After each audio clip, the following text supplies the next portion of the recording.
Are we live? Hi everybody. I'm Johnny Cash. Steve Conte, and here we are on Facebook Live with Vicki Abelson. With Game Changers with Vicki Abelson. Oh, so good. Oh. And I'm the DJ. Don't breathe your doom to my face now. Take all your tombstone out my ears. I'm spinning my records round.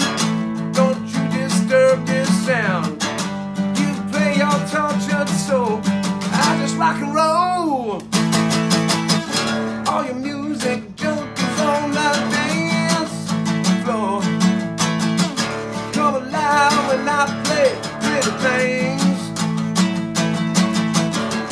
No tears, no sad requests. This happy house is blessed. You got your miserable itch. You're never gonna scratch. Come on, sing it. I'm okay. I'm okay. Good times play. I'm the DJ. Come on, DJ. Oh yeah.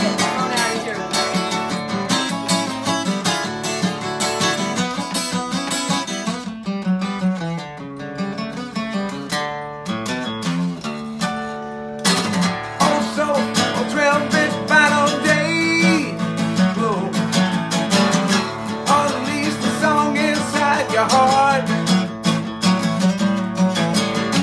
Well, you can't hate my guts. I know I ain't nuts. I do my honest work, and you do the jerk. Come on, great. I'm okay. I'm okay. Good times to play. I'm the DJ, DJ, DJ, yeah, yeah. I'm okay. I'm okay. Bon ton roulette, that's French. I'm the DJ. You do the twist now. The boogie bop. On my shit list now. Listen to the needle drop. I'm okay, yeah. I'm okay. Bon ton roulette. I'm the DJ, DJ, DJ, yeah, yeah. I'm okay. I'm okay. Just let me play. I'm the DJ. Oh, yeah.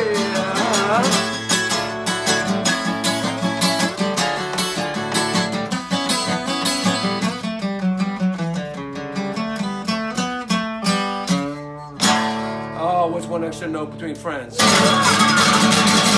Woo! Yes, we're giving him in. For all of you out there, I just want you to know, head up, we are not alone. We are not alone on my bed in my hotel room. My kids are here. Harry and Samantha are here. Speak up so we know. Say hi. They're here. And Okay, you can turn the tape recorder off.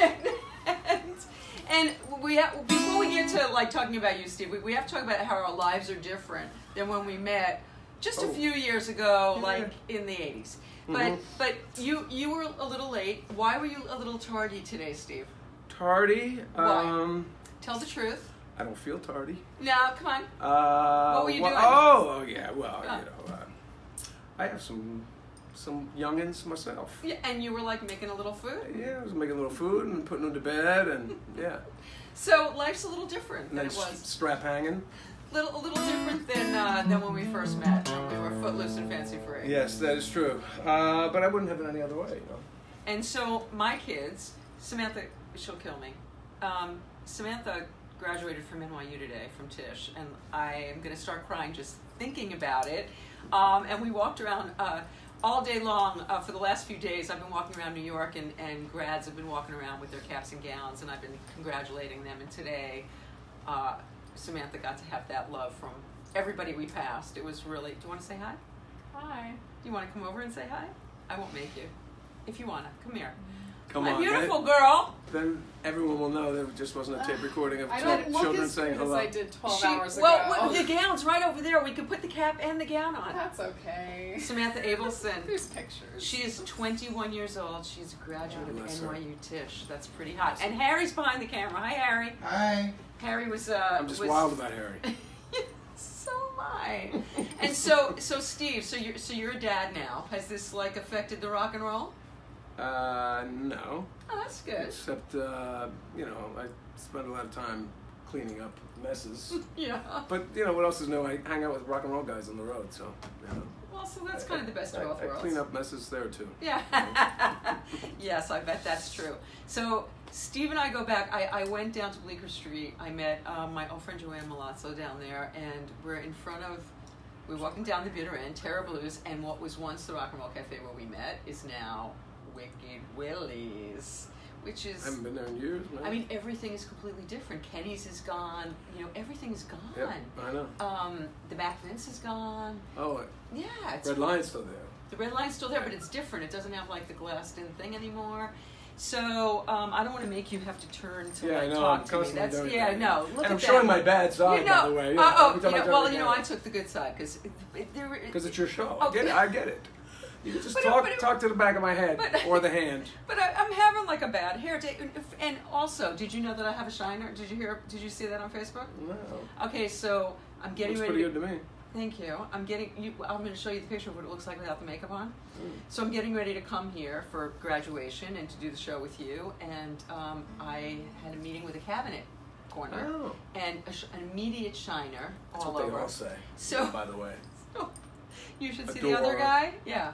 Yeah. My boyfriend just So anyway, compromised appearance, but look at Steve. So we actually used to have very similar hair. Our style was very close. Our clothes, our hair, very close, and the eyeliner. Yeah. I'm guy liner less tonight. Guy liner less. Okay, so let's talk Au about. natural. So y'all. tell us This is about. what I really look like. See? Tell us about the song that you just played. That is OK DJ from my Steve Conte NYC album. Which is a great Which, album. thank you. Which came out in 2014. Little Steven's Underground Garage picked that up and made The it. coolest song Yeah, of the coolest song of the week and of the month and then of the year, number 2, I believe. Was that the one that was number 2? Because I wasn't. I can't remember. I'm gonna get. Someone's gonna get their head kicked in tonight. Wasn't that like also I've number had 2? I've had 3 coolest songs in the world, so I don't know which was which number. Yeah. But I've been in the top 5 every time. I that know, I've it's had it won. of the So, year. Yeah, of the year. Of the year, which is like again, Bruce Springsteen is the one who beat you. Yeah, one Bruce year. Springsteen beat me, which he's know, Steven's boss. I get it. You can't cry about that too much. So I want to say hello. Mitch Weissman's out there. Our friend Mitch. Oh, hey Mitch. Hi, Mitch. And Eileen you Angel. doing? Michael Houghton's out there watching.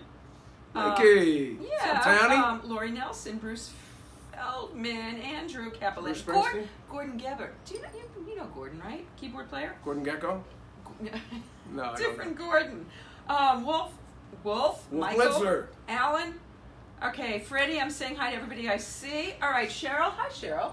Nimitz. Okay, so Steve. Yes. So we've known each other forever. So Steve comes from a musical family, and your mom. We were chatting on Facebook today. So Rosemary. You and my mom were chatting on Facebook? Well, like there was a little. I think it was. You know what? It might have been your sister. It wasn't Rosemary. Who was it? Jennifer. It was. It might have been Jennifer. Huh. So.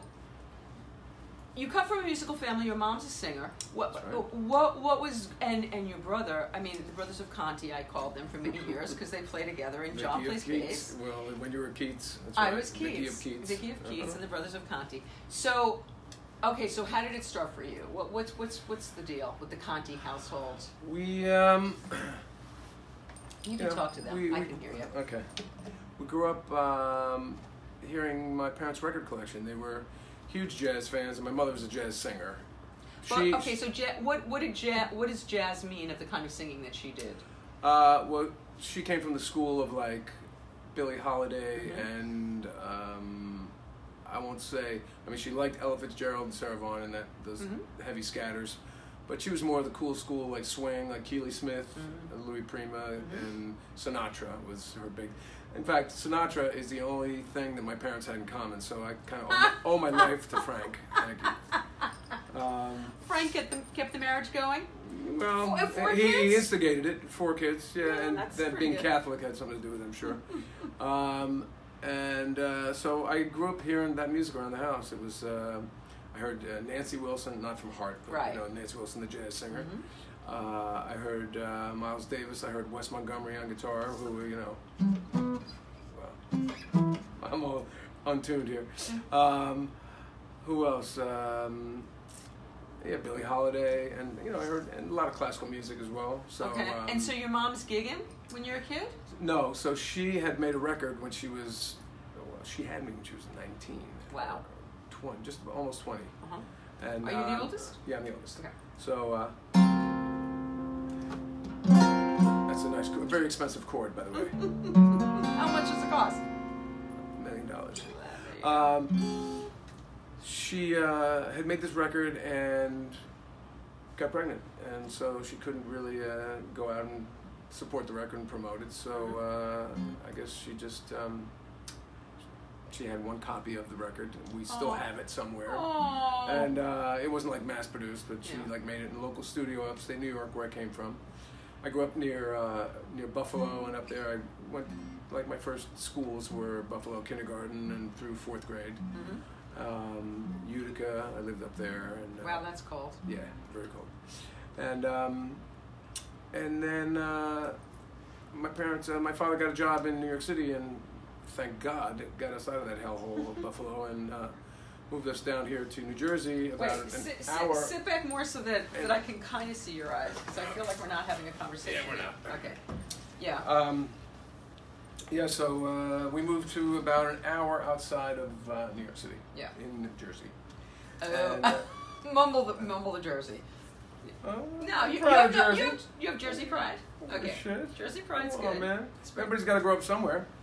And I'm a New Yorker, upstate New Yorker anyway. Yeah. And then I spent my grade school, middle school, high school years there, and I went to Rutgers as well. So. Oh, nice. And so who starts playing music first, and what are you playing and when?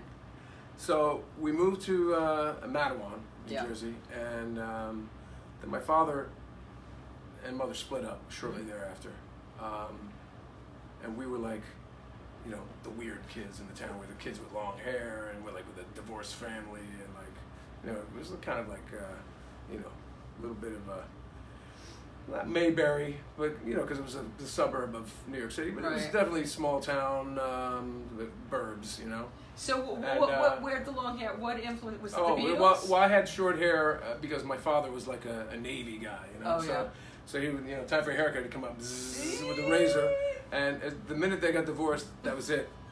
No more haircuts. Long hair for forever. So I don't think I've had short hair since. What influence? Yeah, you've had the hair the whole time I've known you. So, what influenced the hair? Was it the Beatles? Who influenced the hair? Yeah, I guess it was like every band that I liked. I mean, I was probably 9 or 10 years old when I started growing my hair. Yeah. So yeah, it was Beatles, Stones, it was the Who, it was whoever. Yeah. Jefferson Airplane. Oh yeah. Hendrix. So your parents split. So who plays music first? You, I assume, because you're the oldest. Well, I started playing drums when we were still in upstate New York. I was a drummer. Ringo was my hero. Okay. And so I wanted to be Ringo. Mm-hmm. And were you singing? Not yet. Mm-hmm. I was a drummer, and I had my school did the Little Drummer Boy for a Christmas play, and I said, well, I'm a real drummer, so I should be the drummer boy. And they said, look, kid, your voice doesn't project. So they gave the part to Arthur Pauly. Your voice didn't project? Arthur Pauly, if you're watching, I haven't seen you in 40 or 50, whatever years, but I'm going to get you. But I cried, I said, but I'm the drummer. And, they made a special part for me in the play where I came out, and I actually played the drum, followed by a whole little group of angels behind me, and so I was happy. But, so I was the drummer first, and my brother John was the guitar player. Oh, I didn't know that either. Okay. And John Conte, for those of you in the know. Yes, Okay. playing with Southside Johnny for the past 10 years. I An guess. unbelievable bass player. Yeah, amazing bass player. So I started, by the time we moved to Jersey, I was still heavily into drums until about age 11. Then I picked up his guitar one day and realized I could write songs. I wrote my first song, didn't know what I was doing. Do you know what it? Do you remember it? Sure. Go ahead. Well, Give us a little. it was like I didn't know about guitar picks, so I played with my fingernail like this. And Yeah.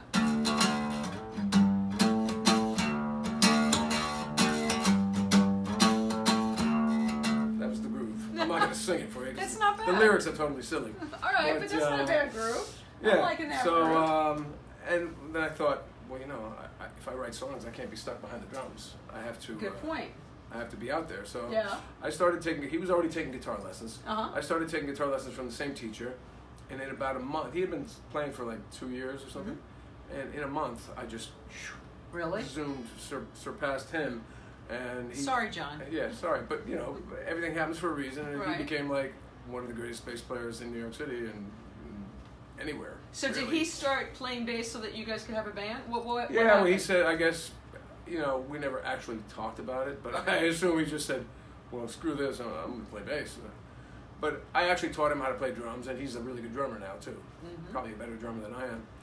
And Do you ever play? yeah, I play once in a while. In fact, I played on stage with Michael Monroe. We played Nice. Blitzkrieg Bop by the Ramones a few times, which is really hard to play.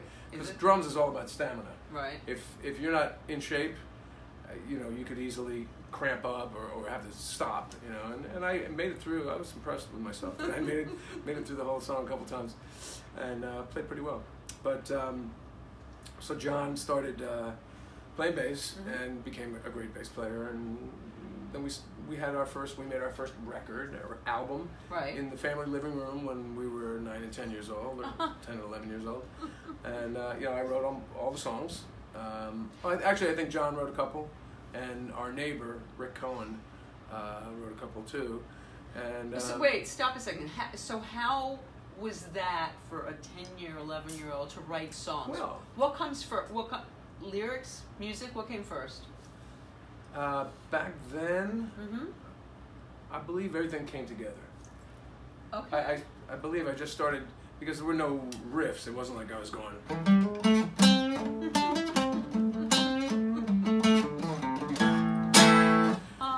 Yeah, so you know, like that riff I just played, really Right. simple little silly things. Yeah. You know, I had one that was like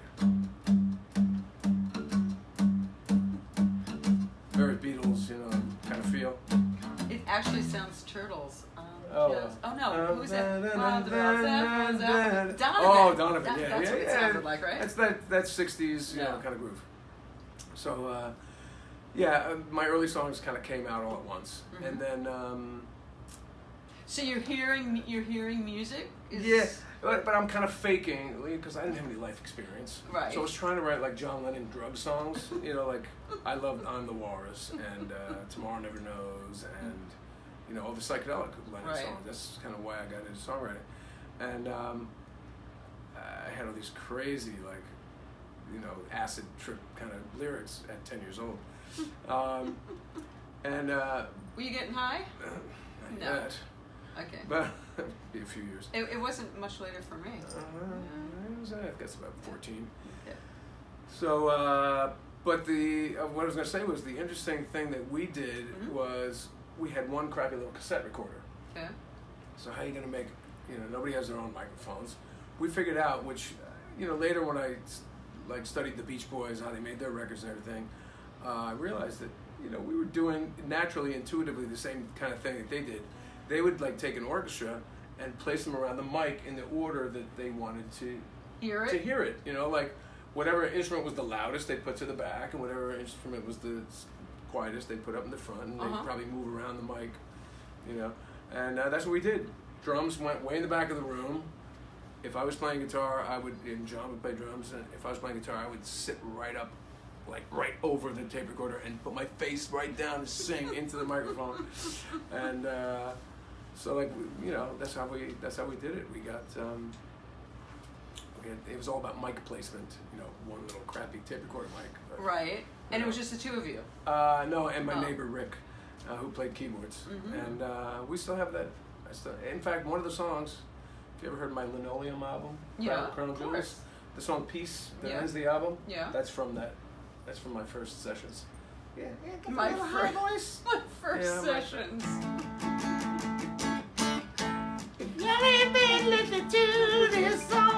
You know. Somebody was saying to make sure to ask you about the crown jewel. Was it the crown jewels they were asking about? Somebody was asking about one of your other projects that you did aside. Because for those of you who don't know, well, we didn't get into all your credits yet, which we'll get to, but your whole solo thing has been going on coupled with all this rock and roll other stuff. Yeah, you gotta pay the rent, you know. Right, you pay the rent with that stuff, but you've always been doing your own thing. I've had some good day jobs. We're going to talk about those day jobs. Okay, before we get to the day jobs though, so when do you realize you can sing?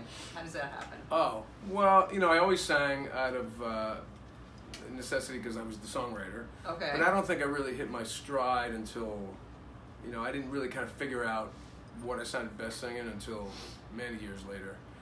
In fact, I was just going through this with my friend Tony Shanahan. Do you know Tony? I don't think so. Tony plays bass with Patti Smith. Hi, Tony. Hi, Tony. You're out there. I saw a picture with you guys in it, though. Were you just with him there? Yeah, we saw Nils Lofgren the other night. So I was telling Tony, there's a producer that lived in like Morristown or somewhere near us in Jersey. This guy's name was Tony Camillo. He produced Gladys Knight's Midnight Train to Georgia right there in his home studio in Jersey. Yeah, so he was like the guy. He was like the only like record industry dude, you know, in Jersey, and my mom knew him. So when I was 15, I made like a demo tape of a bunch of my songs and gave them to him and to get some feedback, right? And the first thing that he said, which never left my head, was, make sure that you're singing songs in keys that are good for you. Because I used to write songs sitting on my bed with an electric guitar unplugged. And, you know, in order to hear the chorus, I had to, you know, if I was belting a song out, I couldn't hear what I was playing. So I would write like way down here, you know, sing a song. And then, like, I recorded the song, and my voice didn't pop out, you know? Right. Because it was too low. And, of course, if I had gone and plugged the guitar in and played with a band, you would have never been able to hear me. So, you know, until I discovered, like, my belting voice. Did you, because I have a daughter who belts. Did you study to do that? No. You just, okay, so how'd you develop it? You genes, just did. it's genetics. Yeah. My mom, you know, I mean, in fact, you know, we had those little cassette recorders that ran on batteries, and sometimes when the batteries would run low and you record something on it, when you play it back, it plays back like double speed. Right. You know, because the battery was slowing the tape down originally, and then you put new batteries in it, it speeds up. And I was listening to me singing, and I went, oh, that's my mom. No, wait a minute, that's me. I sounded just like my mom, same phrasing. Wow. Same, because it's just genetic. I mean, she sang to me when I was in the womb, you know, and so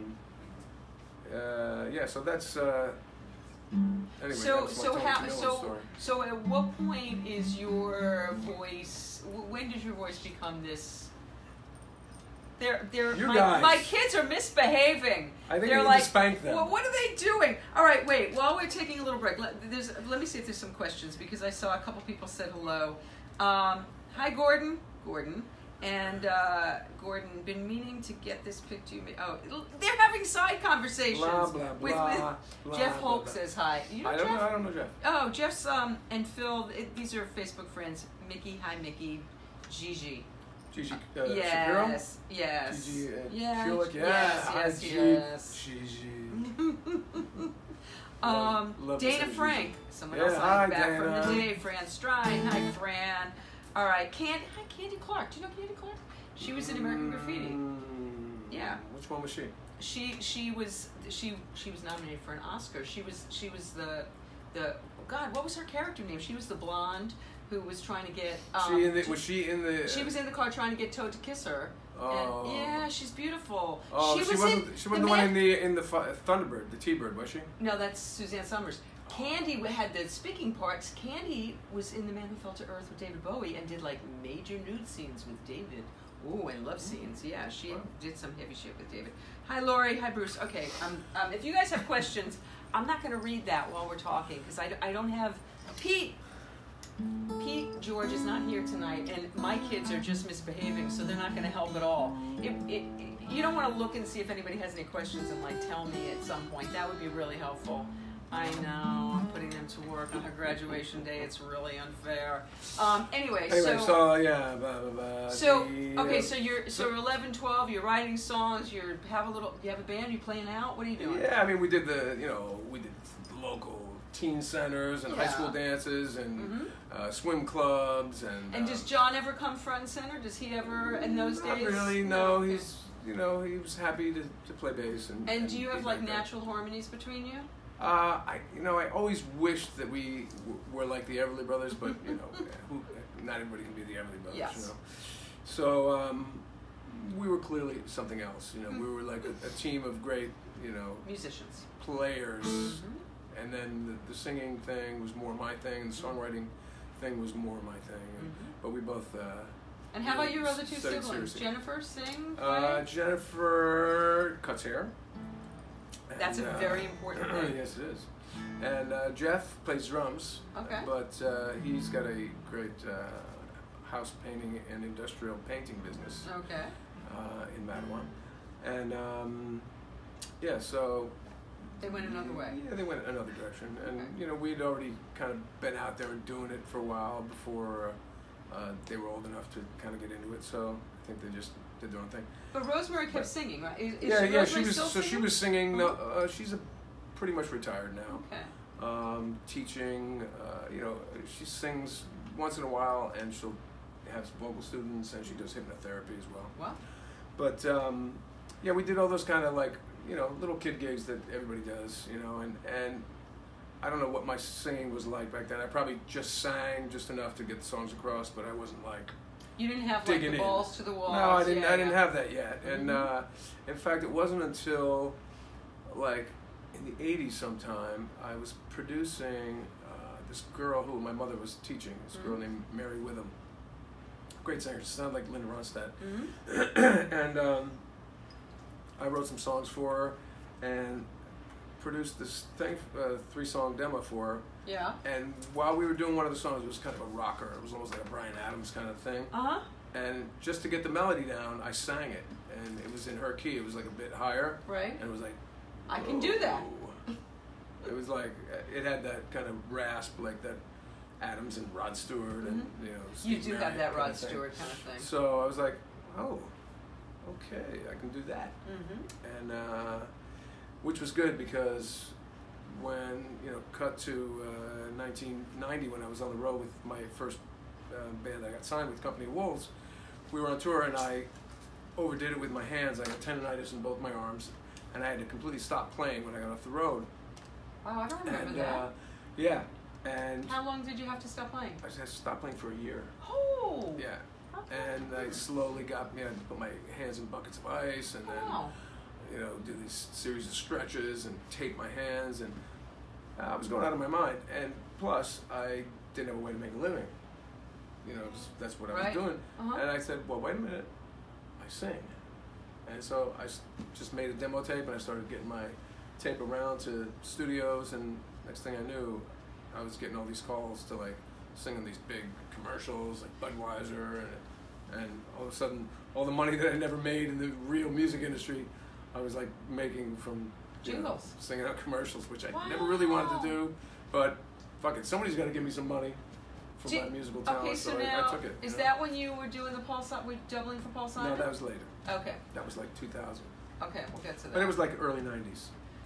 So you're doing jingles, and that's going well. And sessions and all kinds of other sessions too, other people's records, demos, and I started singing on this Japanese anime stuff, which is huge. Wow. Cowboy Bebop and Wolf's Rain and Ghost in the Shell. You guys into anime? No. At all? No. You're not geeks that way? No. Well, they're too cool for that shit. Well, that's cool. Okay. But there's a lot of kids out there that, if you put my name in Google, probably the first thing that comes up is 500 animes. Is that true? Yeah, it's I didn't crazy. even know this about you. Yeah, so yeah, they're really, and it's a completely different style for me too. It's like some of the stuff is really soft, and there's some stuff I get raspy on, but. So, you know, I had a whole second career as a studio singer. Since you went to Company of Wolves, how come when you were doing that, you weren't the lead singer in that? How come you made that I started writing songs with Keith. Right. He was introduced to me as a singer. Keith Brewer, yes. Hi, Keith. Great songwriter and singer. How you doing? Keith Farini. And, yeah, he came to my house, and the first day we met, we wrote the song The Distance, which was our second single. And, you know, I hadn't. You were close to step out of that? Yeah, I hadn't been thinking about, like, I just kept thinking I need to meet a lead singer, and you know, we'll be like the, you know, the Plantin Page or the Townsend and Daughtry or the, you know, whatever, Mick and Keith, and I was happy with that. And you know, once the band got going, I was like, oh, well, I got a couple songs now, you know, and you know, I brought my songs in anyway, and Keith sang songs that I wrote, and we wrote a lot of songs together, and but yeah, by the second album I actually sang the lead on 2 songs, and I think I was singing the lead on a bridge. I actually have a picture of you singing lead with Keith behind you that I don't know if I posted that one yet. From Rock Girl? It was, you did every club. I booked Steve back in the 80s, and you guys Bedrocks? did every, you did, well, it was called Rock Girl on my night. Wasn't it Bedrocks though? Well, it was Bedrocks, but then they put a marquee that said Rock Girl on Thursday nights. But you guys came to Spodiotes with me. You came to the Marquee with me. You came to Woody's with me. You came to Bedrocks. You came to True Blue. You came to the China Club. Every club I booked, you guys played. That's true. So okay, so let's get back to how you evolved. So now you're singing. You're a kid. You're playing out. You're writing songs.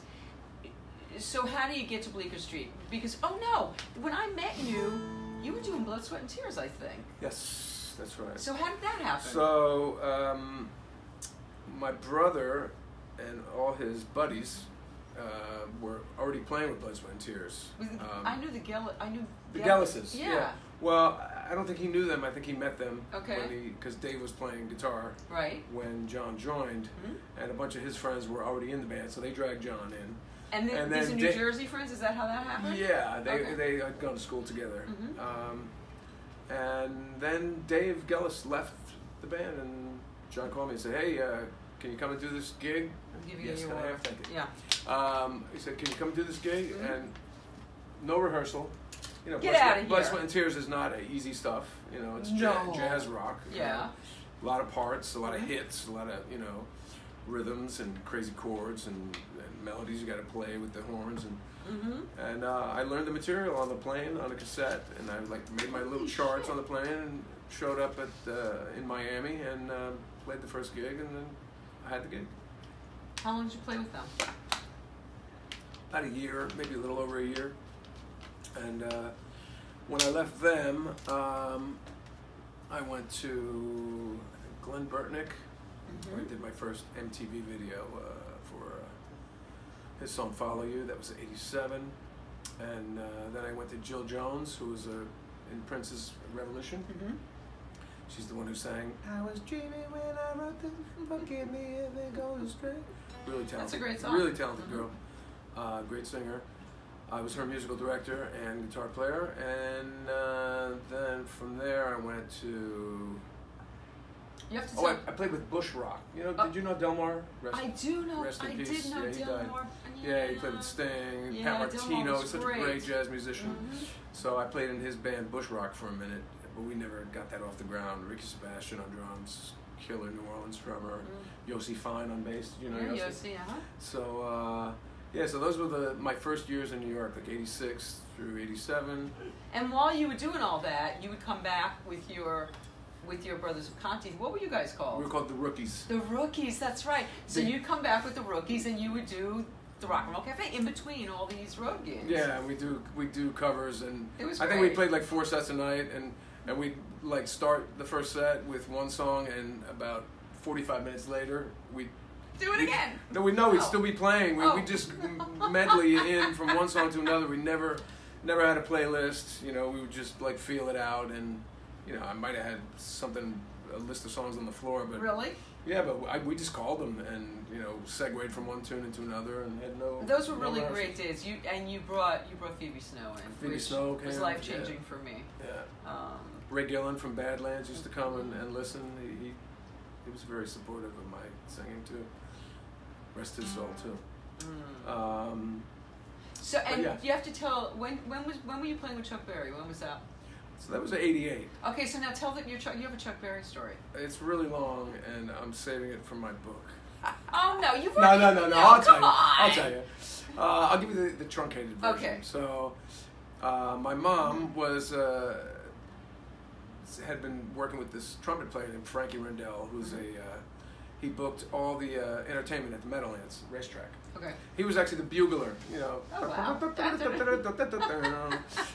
And he was a great jazz trumpet player. Uh-huh. But he was bringing in all the acts for the Trackside Park at the Meadowlands racetrack. And that summer, Chuck Berry was booked. Yeah. And you know, if you know anything about Chuck, he doesn't travel with the band.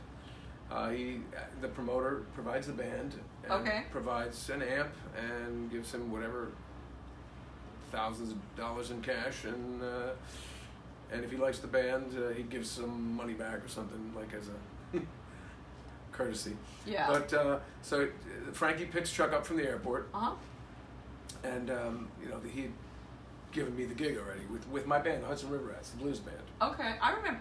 Okay, Gigi just said Under Acme, which Under is Acme, who you did that with. Which was right, yeah. See, so the Blood, Sweat, and Tears band, we morphed into the Hudson River Rats, which was the blues band. We added Rob Paparozzi, great harmonica player, but it was Blood, Sweat, and Tears rhythm section. Me, Glenn McClelland, Tom DeFaria on drums, Glenn keyboards, my brother on bass, and Rob, and then John Paris joined us, and the Uptown Horns, and we had, you remember that scene, we had Cyndi Lauper and Carole King, and Willie DeVille and David Johansen and Julian Lennon, and all these people came down and sang with us.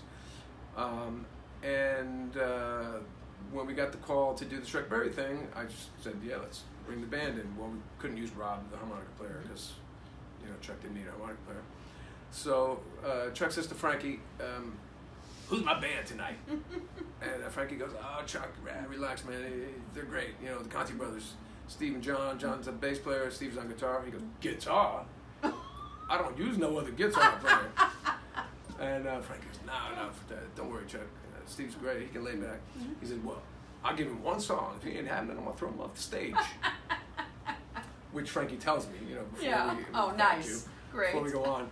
So we're waiting in the dressing room, and you know, here comes Chuck. He comes in, and we had been, you know, we love the Hail Hail Rock and Roll movie anyway, but we started watching it heavily that week, you know, just to like kind of get into the zone. And so he comes in, and he pretty much says the same thing that you know you heard all the guys like Springsteen, everybody saying in the movie. He's like, you know, drummer, watch my foot. You know, that's where I want you to cut off. He says, bass player. If you see me move my neck, that I want you to play like that. And he says, and listen to the lyrics. If it wasn't for the lyrics, we'd be playing the same song all night. And so we go up on stage, and I'm laying way back. I'm like, I'm not getting thrown off the stage by Chuck Berry, you know. My hero. I mean, he was my idol. He was the first guy. He was the first concert I ever went to. My father took me to Madison Square Garden when I was 13. And I saw Chuck and like a 50s revival show. Okay, but wait. Do you know of anybody he ever threw off the stage? Do you know that he ever did it to anybody? I'm sure he did, but I don't know. Okay. Firsthand. But you didn't want to be the first. I'm sure I wouldn't have been the first, but I was determined it wasn't going to be me. Okay. Anyway, so I lay way back, and by the way, I have this all on film. Someone in the audience filmed this whole thing. So and you have it? I have it. Yeah. Wow. And someday I'll put it out there. Yeah. But we play about 5 songs, you know, and I'm laying way back, and then he does a slow blues, you know, he does a when things go wrong with you, it hurts me too. And he says, guitar, points to me, gives me a solo. I'm like, Chuck Berry didn't throw me on the stage, and he's giving me a solo. I play a solo, one chorus through, he goes, can the man play? Take another one. Wow. So I play another solo. Then we play, 5, 10 more Chuck Berry songs. Does the same thing. Calls another slow blues. Gives me a solo. Can a man play? Take another one. Play again. I'm like, this is like too good to be true, man. And then he starts Johnny Be Good. He goes, his high E string pops. And I'm like, okay, he really needs that string to play this song, especially the solo in the middle, which is the first solo I ever learned in my life, right? Wow. So I'm like, what is going to happen when he gets to the middle, right? So he goes,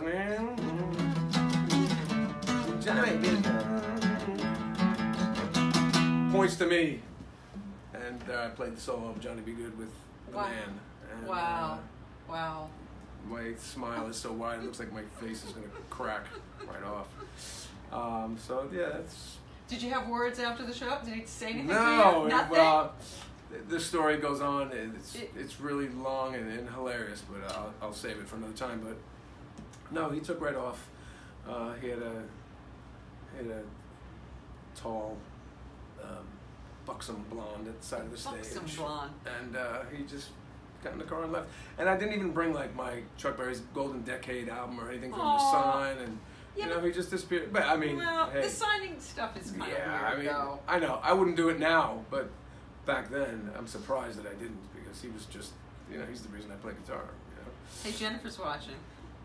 Hi, my sis. All right, and we got to talk. Okay, so Gigi's saying she loves you, and okay, so somebody said, did you grow up on the Beatles? We kind of... Yes. Okay. Absolutely. Gigi says the love songs you put down on your demo cassette tapes were some of the most beautiful songs ever written before Company of Wolves. Tommy songs, right, Gigi? Oh. And Steve is watching from Brazil, and he said he loves your voice. Who's that, Steve? I'm sorry, John Myers is watching from Brazil. That's wrong. Jeff Arujo is watching. Hi, Jeff. Sorry, I don't know yet, but...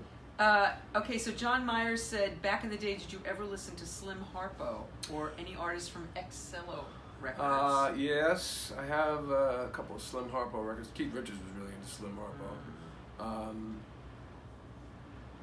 Yeah, I'm trying to think of the records. You have a bunch of people that know you from anime that are talking about it here, yeah. Oh, yeah. Somebody's saying that you're the maestro, amazing work. Talk about Frankie LaRocca. Oh, is that Gigi? Yes. I want to say, speaking of Slim Harpo, my favorite guy from that era is Big Bill Brunzi. I just love and would love to be able to play like that, because he played, like Robert Johnson, he had that finger blues thing, finger style thing that was just so amazing. It's a whole other thing. When you grow up playing with a pick. Yeah, I'm working on it though.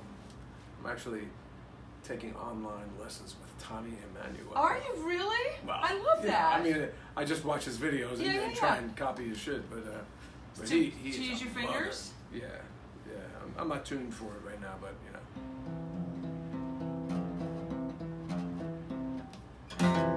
Well, in drop D, that's what it sounds like, but. Hey, you know what? Since you're like holding the guitar and starting to play a little bit, why don't you play something for us? Let's take a musical interlude. Are we bored talking? No, I want a musical interlude now, because I can't have you in the room and not have you play and sing, because that's it. Jennifer says, by the way, she has a photograph of you and Chuck switching guitars. You switched guitars with him after the there's a whole. Easter. That's a whole other story. Oh, Jennifer, that's a whole other part of the story. Yeah, well, because Yeah. Chuck broke his string, right? Yeah. So, I played the solo on Johnny Be Good, and then Chuck hands me his guitar after the song. He goes, "Change my string." I'm like, okay. And I hand him my Telecaster, which he puts on. It's like up to his neck. It looks like a violin on him. And he spends. I get his guitar perfectly in tune. Yeah.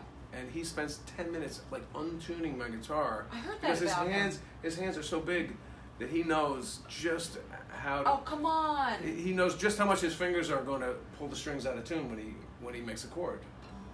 So I was like, what is he doing? And when he played a chord, it was perfectly in tune. When he handed it back to me, so out of tune. Wow! And I spent 10 minutes tuning his guitar perfectly. I gave it back to him, and he spent another 10 minutes untuning it. That is crazy. So, play something in tune. Okay. Here's my latest single and coolest song in the world. And actually, I'm going to be on Rockaway Beach June 1st. Tough in life, back on the beach again, just a sunny day. I got no tan, rocking my leather man, New York to LA. The surf is up, pounding the pavement tonight. We're gonna play.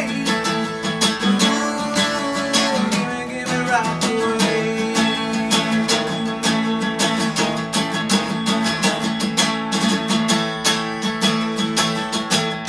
East Coast home, where I was born again. God bless rock and roll. Chewing some gum, bounce up and down with that little bit of soul.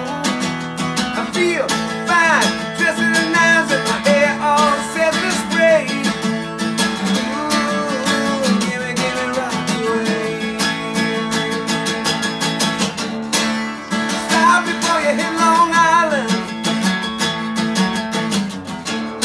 Yeah, cruising past Sheets and Bay.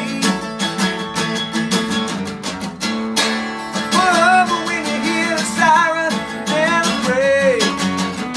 Ooh, give me Rockaway. Yeah.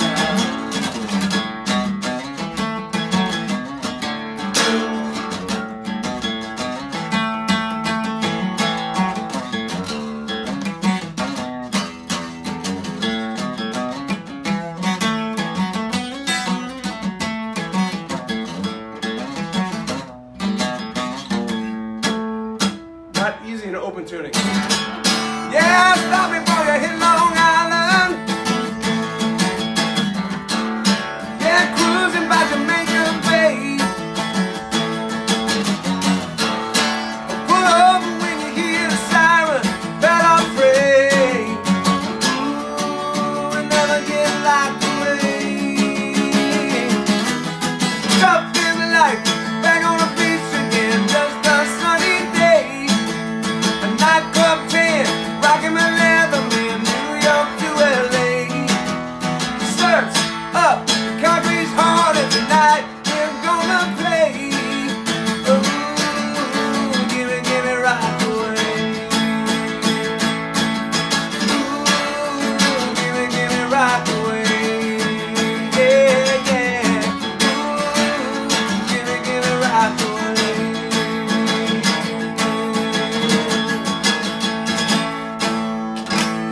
I mean, that is it's just so damn good, and the video is great too. Oh, yeah. I put the link up on Facebook today, and I'll put it up again.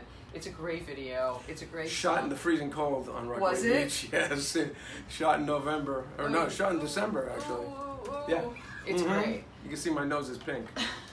So okay, so let's get back to the story. So you're playing with people like Chuck Berry. You're playing with Blood, Sweat, and Tears. You're gigging around. So how does Company Wolves happen? Well, that was born out of the Acme Blues Night as Okay. well. Jeff Kent, rest his soul. All my friends are dead. God, it's such a terrible thing. He ran the Blues Night. AJ, his Andy. brother. Andy Yes, Yes. he watches. Oh yeah. He's wonderful. I love Andy. Yeah. So, and I love Jeff. And Jeff was very instrumental in getting me into the studio scene. And how'd you guys meet? how did we meet? Everything. I joke about this. Everything comes back to one guy. Okay. A guy I met at college, Jiglio, or Gilio, however you want to say it. He had a band called Jigs and the Pigs in New Brunswick. Oh, nice. And he and I were dating two best friends, two girls, and we kept in touch after I left New Brunswick. And I knew that Glenn Burtnick was his brother-in-law. Okay. And he said, "Hey, Glenn's looking for a guitar player." So I went and I played with Glenn, and I met drummer Jimmy Clark. I love Jimmy. Who actually, Jimmy, if you're watching. Hi, Jimmy. Who actually played with Michael Monroe. Oh, okay, everything goes full everything circle. is crazy. Which Steve plays with Mike, has been playing with Michael for years, yeah. So Jimmy was the drummer of Glenn Burtnick, Okay. and Jimmy was dating a girl named Robin Beck, who was a great singer. Okay. And I remember her. Yeah, a little short girl, powerhouse, good looking, had everything, you know. She was a singer, and Jimmy was playing in her band, so Jimmy dragged me into that project, and her producer was Jeff Kent. Okay. So I met them at Top Cat Studios. Remember Top Cat on 28th Street? Yeah. And I met Jeff, and we hit it off immediately, and I told him about the blues band that I had, and he said, yeah, I want to do a blues night. So we talked about it. He came down and saw the River Rats and said, let's put this thing together. And we called John Paris and the Uptown Horns, and then he's the one who eventually said, you got to meet Keith Brewer, because he's a great songwriter. And yeah, so that's how Company Wolf started. And we had me and Keith wrote probably 6 or 8 songs, and then we said, hey, I think this is beyond just a songwriting project. Let's put a band together. I said, I know a bass player. He said, I know a drummer. So his drummer friend was Frankie LaRocca. There you go, Gigi. And the bass player I knew was my brother, of course. And that was Company Wolves. And we got signed to Polygram, but Frankie was an A&R guy at Atlantic Records at the time. And that was a bit of a mess, because you weren't supposed to be working for one label and be signed to their competitor. So that was kind of the start of the downward spiral of our drummer situation. We had about 8 drummers in the band. The exploding Spinal Tap situation. Yeah. I was just at a party with Michael McKean and Harry Shearer recently. That's pretty trippy. Oh, I love pretty those trippy. guys. Yeah, it's pretty trippy.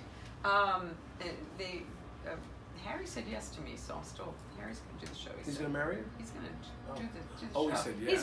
He's very married already. Judith Owen. Yeah. So, okay, so who else are you playing with around this time? So Company Wolves is happening, but are you also still doing the day job thing? Or no, not when you're doing Company Wolves. Then you're focused, right? Yeah. In fact, Keith was singing commercials at the time. And I remember thinking, what's he got to go do that for? Because in those days you had beepers. And we'd be like in a songwriting session, and I'd hear his beeper go off, and oh man, you got to leave. Yeah, man, I got to go. I'd be like, bastard. I cursed him for that, but then a couple years later I was doing it myself. Right. But, and I realized why he couldn't turn it yeah. down, because, let's face it, you go do one of those, and you can pay your rent and write your songs and have a rock and roll band for, the next couple of years with the money you make. Yeah. So, so I wasn't doing anything else at the time of Company Wolves. Maybe I might have still been playing. AJ's watching, and Andy's watching. Andy Kent. And I don't know if he heard when you were talking about his brother just now, which is so crazy. Well, but anyway. You can rewind it later. Yeah, you can rewind it. But I loved your brother. He was a great man. So I was probably still doing some gigs with my mom. Jennifer just wrote Jigs, it's all your fault. Yeah, Jigs knows it. I tell him, I owe my whole career to Jigs, because Jigs introduced me to Glenn, who introduced me to Jimmy, who introduced me to Jeff, who brought me into the studio scene, who introduced me to Keith, who I wrote songs with, Company of Wolves, Mercury Records. Then Billy Squire heard that. Then Billy Squire had me play on his records and sing with him and tour with him. And then, then I met Gary Lyons. And how did Eric Burden happen? How did that happen? Oh, that was random. Huh. That was like 2007. My brother was playing on a how did this go? We were backing, it was this thing called Hippie Fest, and we were backing Joey Mullen from Badfinger. Joey played the Rock and Roll Cafe for me. The Badfinger played, that little club they did. Well, when was this? I love the songs. 2007. Okay. So we backed really we backed Joey. So we did a Badfinger set. We backed Felix Cavalieri, so we did a Rascal set. Yeah. And we did Denny Lane. So we did a Wings? Moody Blues Wings set. Right. And Eric Burden was playing that night, and I met his bass player Paula O'Rourke, who became a really good friend of mine. And when Eric couldn't, Eric's guitar player couldn't make it. They called me. They had seen me play that night, and I just, no rehearsal again. Wow. Just went out and did it. Was it fun? Yeah, then I did it for like 2 years, which is great. We played with the Yardbirds, the original Animals guitar player Hilton Valentine came and joined us. There's a video up on YouTube of us playing House of the Rousing Sun at the Doheny Blues Festival. Go seek it out on YouTube. It's pretty jamming. Wow.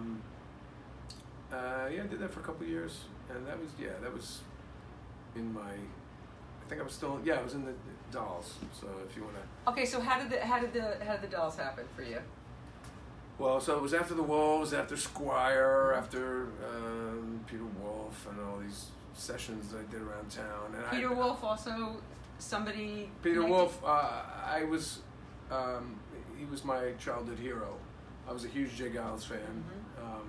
Still have Bloodshot on red vinyl. I saw them a million years ago. And my brother, I saw him open for Kiss at JFK Stadium in Jersey City. And my brother was playing on the Peter's record, Fool's Parade. He was playing bass, and I said, "Oh man, I gotta come by." He goes, "Yeah, it's cool, man. Just come by and hang out in the lounge and say hi to Peter. You can meet him." So they were recording at Sear Sound over on 45th Street or wherever that was, and I was in the lounge there. And Kenny White, the producer, is a friend of ours. We had done a bunch of commercials and sessions with him, and great piano player. And someone threw a guitar into my hand. And I'd been talking to Peter, and I started playing he goes, "Give me a G," and I started playing, and he just started singing, and I joined in, and we fell into some song. I didn't even know what song it was. And he was like, "Man, it's great. What else you know?" And I started playing one of the old J. Giles songs that was kind of an obscure one. He goes, "You know that one?" And I was like, "Yeah." He's like, "Man, we got to get him to play on the record." So I came in the next day, and I came in and I played on one song, and I sang on another song. So that's pretty great. It's pretty great when you get to play with your heroes. Yeah. What other highlights? Like, how'd you get to play with Springsteen? What happened? Springsteen, I didn't really play with. I mean, we were on the stage at the same time. He was playing piano. It was like a. I never really advertised that I played with Springsteen because technically. It was a jam, It was like a rock and roll medley, like Little Richard and that kind of Jerry Lee Lewis. It was with Willie Nile. I was playing with Willie at the Stone Pony, and it was like a Light of Day benefit, I think. And everybody came on stage at the end. Joe Brzezinski and Willie, and I was up there because I was in Willie's band, and Bruce came up and sat on a piano, and But how'd you meet Phoebe? Phoebe, that was Phoebe Snow. We gotta go back to before the River Rats. Okay. My brother was playing with Rob Paparosi in a band with Rob's brother called Mario's R&B All Stars, and John told me, "Hey, I think Phoebe Snow's gonna come to the gig," and I went, "I love her." I was like, "I'm coming tonight." So, I didn't think I was gonna play at all. I just wanted to see Phoebe sing and meet her. And I told the story to someone recently who was writing a book about Phoebe, and I never heard from her after I gave her this story. But Phoebe, it was a club called the Underground Lounge in Rahway or Elizabeth, New Jersey, and we're all sitting there watching the band, and we're like, I guess Phoebe's not showing up. It's been a while. All of a sudden, we hear boom, boom, boom, crash, crash, boom, boom. It was like a long staircase down. Phoebe had fallen down the stairs, and bam, the door opens, and there she is, like lying on the floor. That's an entrance. Yeah, she made an entrance and a half. And so we met that night, and we started talking and gabbing, and then, got on like a house on fire. And they invited me up to play guitar on the song, and she and I, vibed out. And then we started actually hanging out. She would, I'd drive my car up to Fort Lee, where she lived, and we'd go into the city, the Peppermint Lounge, and see, what did we see? We saw Men at Work, so that must have been like 81. And so we started hanging out like back then, and she was like one of my best friends. I miss her. Another one of my friends who's gone. because of you, she and I started hanging out. Oh. And that album, Poetry Man, I mean, I wore the grooves out of that when I was in high school. I worshipped her, and when you brought her into the Rock and Roll Cafe that night, we went to the Empire Diner, the three of us, and walked on the promenade in Brooklyn Heights, and then she started coming and picking me up, and she would take me places. She took me to see Clapton. We sat and had dinner with Clapton before his show, and oh God, yeah, some crazy stuff. Yeah, Phoebe.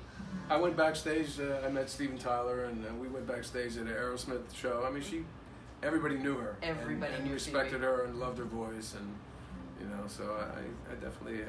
And I was set to play on her comeback album, Something Real. Was that the album? It's like '89. I did all the rehearsals. Mm-hmm. I was like killer musicians, but I think I didn't really have. Maybe I was a little intimidated. I didn't really have like a strong concept of like what kind of guitar part should I be playing on this. Mm-hmm. And the producer, who I won't name, said, "You know what? We'll overdub you later." Ow! And I was like, Ow. "Okay." Aww. And I went home, and I never got the call to come back.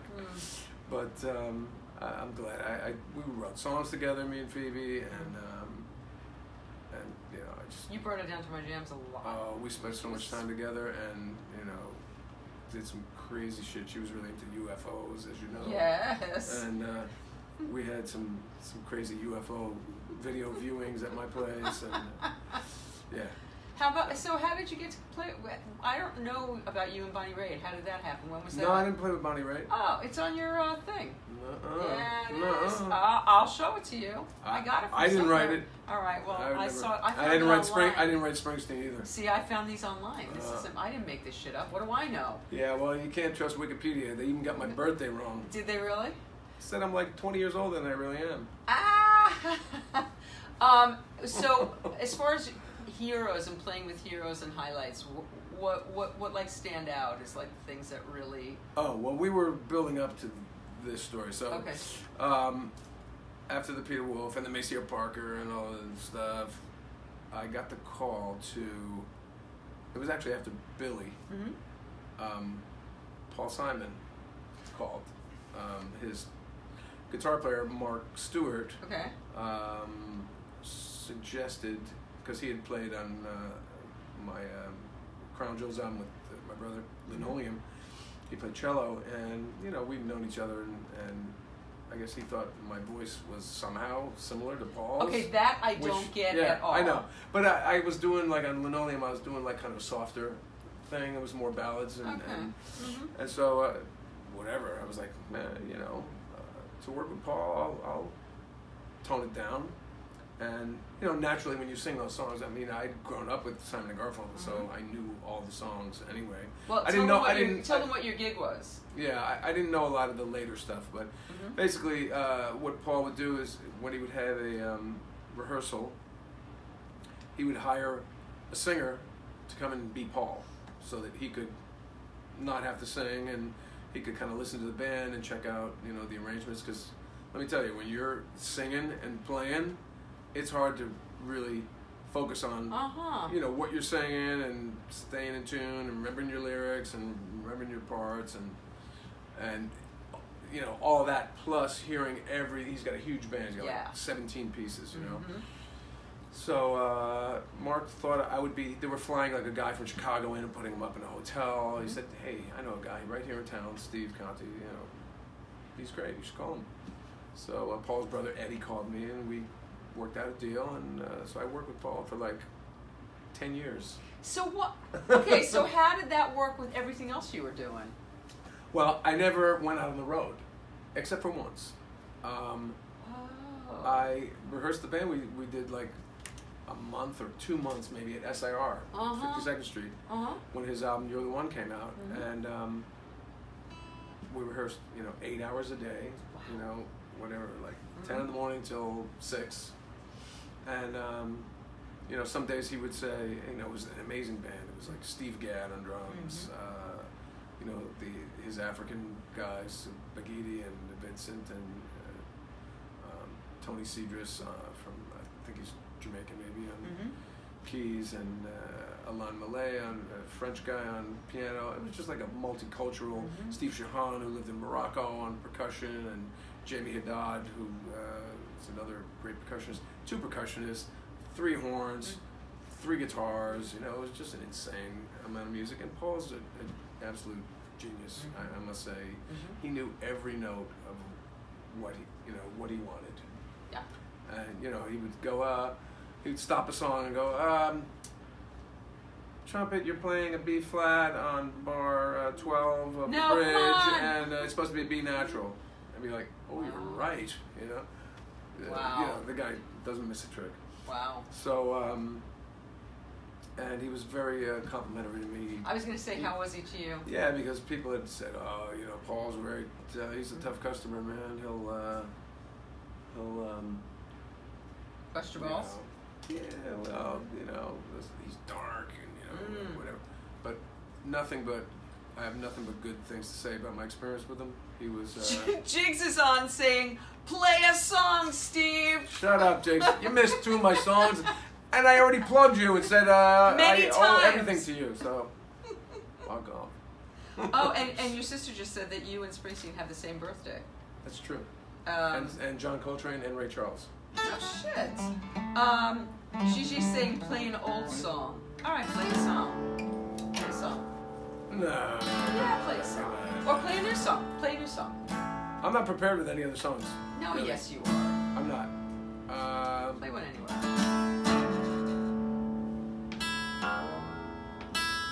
While you're tuning up, let me see if there's any other questions.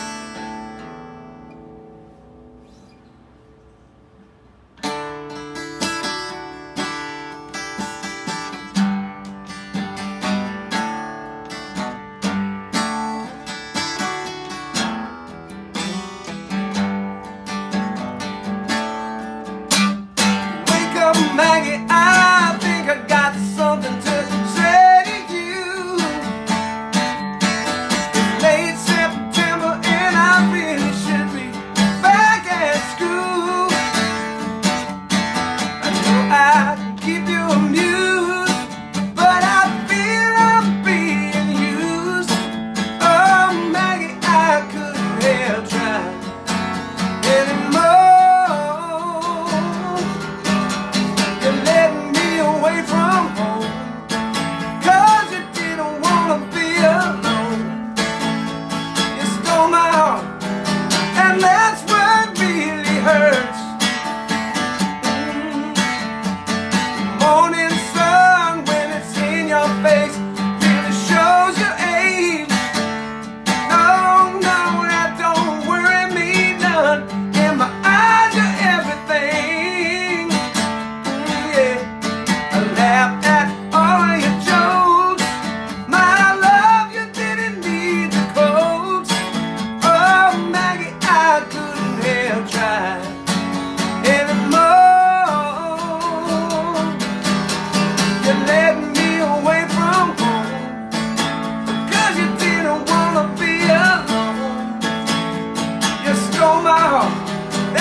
aware of you.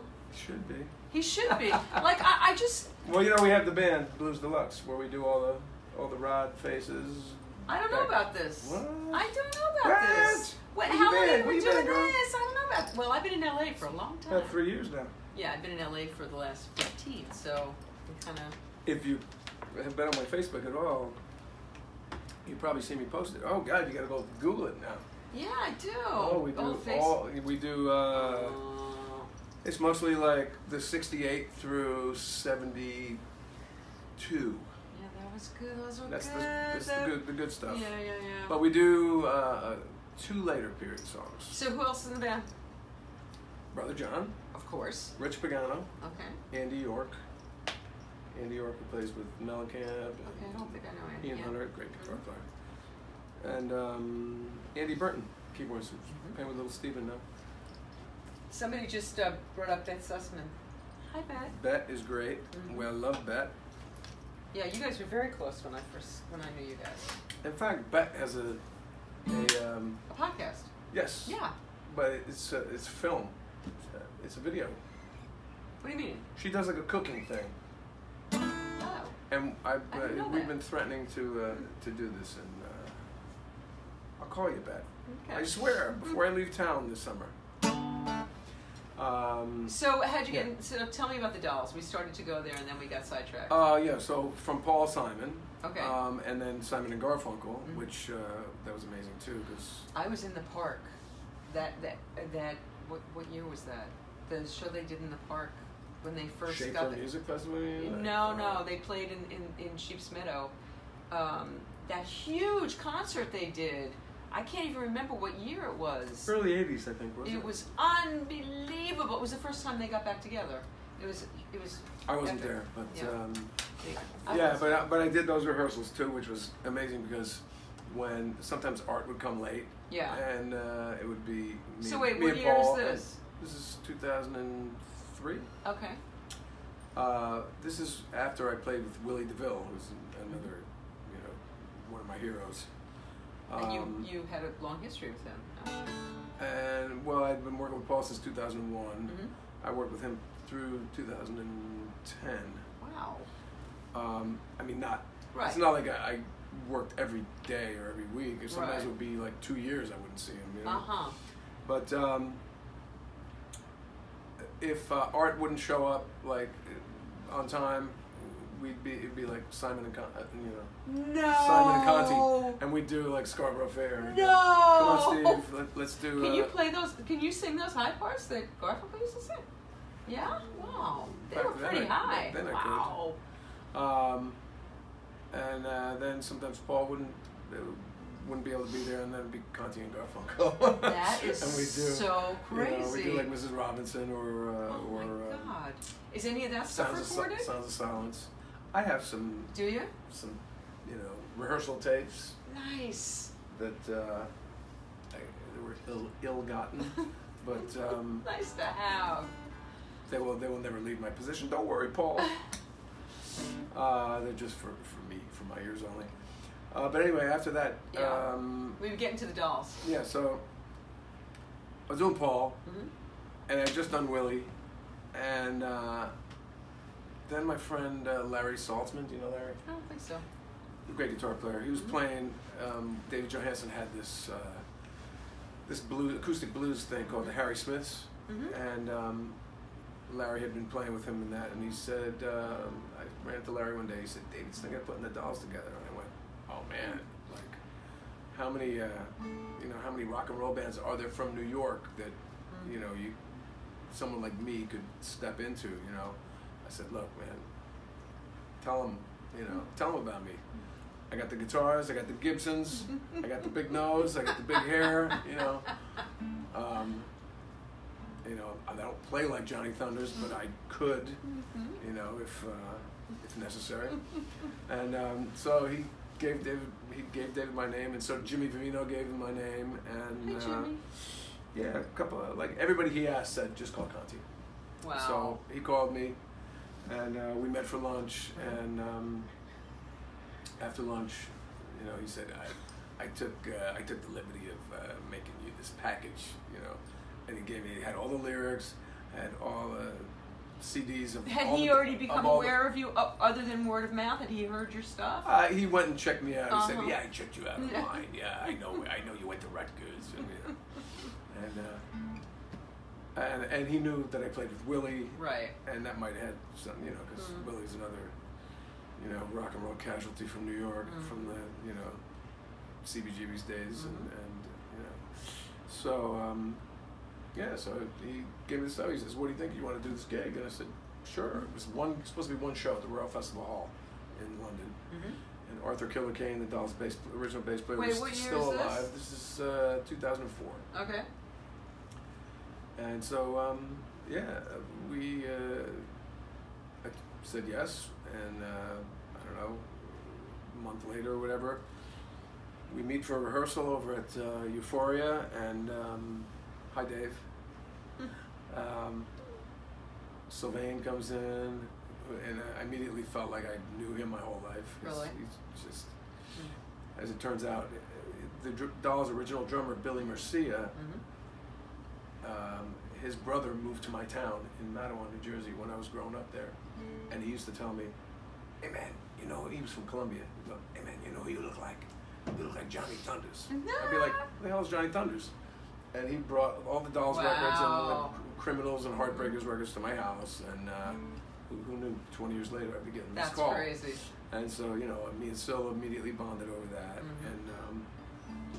And then we went and we did that gig, and like a month later, we were supposed to do another gig with, the gig went great, by the way, and everybody, Chrissy Hynde showed up, and I mean, backstage was like, pinch me, I'm meeting, Mick Jones, like, "Hello, Mick Jones, you are fantastic." I'm like, "Yeah, I know who you are," from The Clash, not the other Mick Jones. And Chrissy Hynde, and Shane McGowan, and Bob Geldof, and everybody. And then we had a gig opening for Morrissey, like a couple weeks later, and Arthur went to the hospital. They told him, or he thought he had the flu, and they told him, "No, you can't leave the hospital. You can't fly, and you have to, you're too weak to go anywhere." And so we got my brother to learn the show, in a day. Wow. And we went and we played 80,000 people at the soccer stadium in Manchester. Jesus. And there's some footage of this somewhere. Stop a second. What is that like the first time that happens to you? What was the first time you played like that kind of audience? Was that it? Oh, it was with Glenn Burtnick. We opened for David Bowie. I played to 120,000 people. Okay, so what is that like the first time you walk out to that? It's like anything else? It was the Orange Bowl in Florida, in Tampa Stadium. And, you see the first 20 rows, and then it's just a sea of color beyond that. But when they're with the energy when they... Yeah, well, of course, when you're the first band on, you're not getting that. You're kind not of getting the, and you're not getting the full. Right, the stands aren't filled either, so it's probably. I think it holds 120, but this might have been 80 or 100,000. That's not bad. Yeah, it wasn't too shabby. But they're not there for you, so. Yeah, they're not there for you, but still, it's a rush. Yeah. So we do the gig with my brother, the Morrissey gig, and then I'm in the studio. I'm in the studio mixing with Kevin Shirley, the DVD for the sound for the DVD of the Rock Festival Hall show, and we get a call. We're actually working on a track that was some mistake that Arthur made, and we were fixing his mistake. And the phone rings, and it's the manager going, "Arthur died." What? And Jesus. Yeah, it was. And then, did you see the movie New York Doll? No. Oh, you have to see it. It's Arthur Kane's story from when did that being come a out? Mormon right after. But they were making this documentary the whole time that he got called to put the band, because David had been asked millions of times over the years to put the Dolls back together. He never did. And when Arthur got the call, he started immediately. He was a Mormon, and he got these Mormon guys to film him. Wow. Like going down to the pawn shop, getting his guitar back. It was like, I got to get used to this being a rock star again. I'm just a schlub on the bus these days, And he's like playing at the Mormon church, playing harmonica in front of the church, and it's a heartbreaking movie, and you know he's like, guys, I'm gonna say the prayer tonight. We used to say a prayer before he went on, and sweet Lord Jesus, you know, and you know that's this last gig. He waited 35 years to put the dolls back together, and he got to play. Well, we did 2 shows. Jesus. He got to play 2 shows, and then he died. Wow. And then then we got Sammy. Yeah, somebody just mentioned her. Yeah. So the doll, but you wrote songs. You you became like a whole big deal there. Yeah, I was a member. How long was that? It was 2004 through 2010, so 6 years. 6 years, 4 albums, 2 live, 2 studio. Wow. 1 DVD, and Fun. One of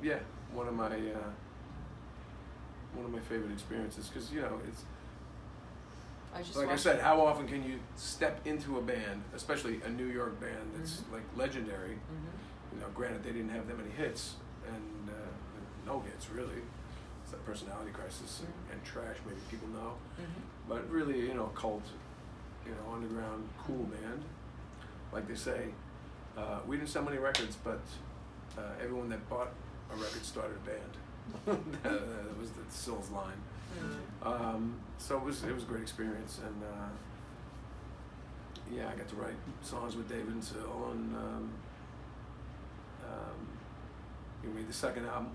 The first album we made with Jack Douglas, who has done, you know, John Lennon, Aerosmith, and he did the first Dolls album. He was the engineer on the first Dolls album that Todd Rundgren produced. And then the second album, we used Todd Rundgren to produce. Wow. And we went to Todd's house in Hawaii. Wow. And I lived in Todd's house and pretty much hung out on the beach for a month. That's crazy. While David and Sil finished their songs, because we got there and we weren't really quite prepared, but I don't think anybody cared too much. It was January, and we were out of New York in Kauai on the beach. So yeah, that doesn't suck. Yeah.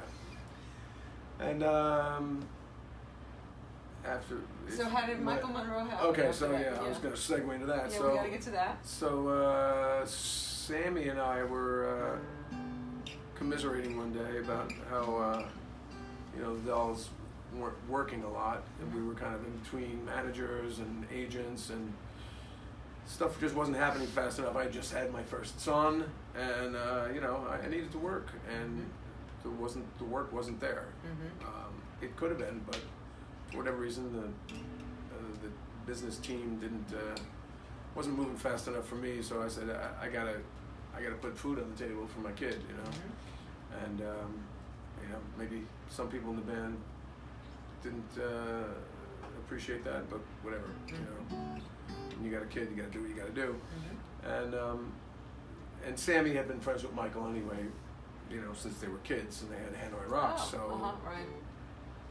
So he was already playing with Michael on the side anyway, and then he pulled me in, and now it's been 9 years. That's crazy. And we got a new album coming out. This will be my 4th album with Michael, and I've been writing a lot of the songs, and have you had a coolest song in the world with Michael? Oh yeah. Yeah. Besides my own songs, I've had coolest songs with Michael, with Mark Rivera. Mark Rivera, who plays sax with Billy Joel and Ringo, and I don't know Mark. He plays on Urgent, Foreigner. And actually, Ringo is on one of the tracks that I'm on. That song was the coolest song in the world. Nice. Me and Ringo. Yes. I never met him. Who played drums? No. Me. Yeah. So it would have been nice if we were in the studio together, but didn't work out we overdubbed. Okay. But technically, if you listen to the song, it's Steve Conte on guitar and Ringo Starr on drums. That is very cool. That's pretty. So all this solo stuff you've been doing the last few years, I mean, you're finally getting this recognition as an artist in your own right, which, yeah, you are. I mean, you're front and center on this stuff. I've always been. I mean, you have. But now, Little Steven's Underground Garage really plays you a lot. I listen, and they play you a lot. I mean, you're in rotation there. But it's funny. It's like, I could pretend that you know, it's some other way. But honestly, I need to make a living by playing with other people because it's fucking expensive to go out there with your own band and play, you know? Yeah. I mean, that's why my Steve Conte NYC album, I started out with a 5-piece band because I had, on the record, I had B3, I had piano, I had accordion, I had mandolin, dobro, acoustic guitar. So I had 2 guitar players, you know, me and another guitar player, and a keyboard player. Actually, Keith was playing keyboards, and bass and drums. And you know, it sounded like the record. But then after a few gigs, I was like, man, I can't afford to keep doing this. So we gotta pare it down to a 4-piece. So I was like, who should I lose, the other guitar player or the keyboards? So I did 1 gig with the keyboard player and not the other guitar player, and then I did 1 gig with the other guitar player and not the keyboard player. And you know, I couldn't make up my mind which I liked better, and I just said, fuck it, I went back to a trio. Because it really, I'm used to it, you know, that's what I played, the Rookies. The Rookies, yeah, and I've played in power trios my whole life, and especially with my brother on bass. Right. It's really natural, and it's, you know, really economical. You get 3 guys in a minivan, minimal equipment. You could do a little tour, but it's expensive to tour, especially in America. So I've been mainly touring in England and Holland and France and Belgium, Scotland, a little bit Wales. When I'm over there with Michael, I've done that the past 9 years, and so I kind of made more of a splash over in England than I have in America, as far as playing live, which is weird, but whatever, I'll take it. So what? They speak English. What would you like to see happen? What's your highest dream right now? Would you say? I have no expectations anymore. That's good. That's good. I have no expectation. You know, as long as I can, you know, it takes me a little bit longer than most to make records because I'm doing so much, and besides, you know, the day job, you know, of playing. You're a daddy. With Michael and other people around town. I'm going to be playing some shows with the great Robert Gordon coming up soon, and you want to plug anything? Well, I don't know where the gig is yet, so I'm not going to plug it. But where can everybody find your music? Well, I'm going to give a link. Actually, let's see. June 1st, I'm going to play. Remember my Rockaway song that I just played? Yes. I'm going to play with Joe Hurley's Irish Rock Review at Rockaway Beach on June 1st. That's so cool. Doing a Thin Lizzy song, of course. And that might be the next thing, and probably the last thing I'm doing in town before I leave for the summer. And I leave with Michael. With Michael, yeah. We play some festivals in Spain, Finland, Japan, and then I'm back in August, and then I do the Robert Gordon gig, and then I start my new record. Nice. In the fall. What can you tell us about that? What do you feel comfortable telling? It's going to be a rock and roll record. Okay. A real rock. It's going to be a rock and soul record. Nice. There's two really nice, like soulful, almost gospel, and I already know who. I don't want to mention names yet, just in case our schedules don't align. But I have some really great people that I'm going to be calling on. Excellent. Can you? All right. So we're gonna. Yeah, wrap this thing up. We're gonna wrap it up. So for an hour here. So play us something out. What? I know I'm making you play again. You're making me play again? I only came prepared with 2 songs. All right, and my next week. My chords are shredded. I can't even remember who's on the show next week, but Allison Argram, I think, Little House on the Prairie. She was Nasty Nelly. Is going to be with us next week, and we're going to be back in LA. And I'm going to leave my daughter here. She's got an apartment in Brooklyn, and she's going to be a New York actress. And oh my God, I'm going to miss her. But anyway, Steve, thank you so much for doing this. My pleasure, Rick. I adore you. It's been 35 years. It's been a lot of years. What are you talking about? It's been a lot of years.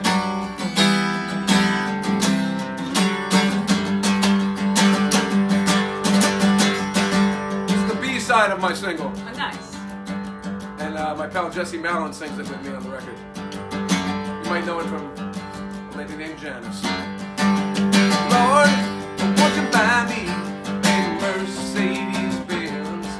My friends all drive Porsches. I must make amends.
me a Mercedes Benz. My friends all drive Porsches. I must make amends at home. Good all my lifetime, no help from my friends. Oh Lord, won't you buy me a Mercedes Benz? Come on, Lord, won't you buy me a Mercedes Benz? Everybody, Lord, won't you buy me a Mercedes Benz?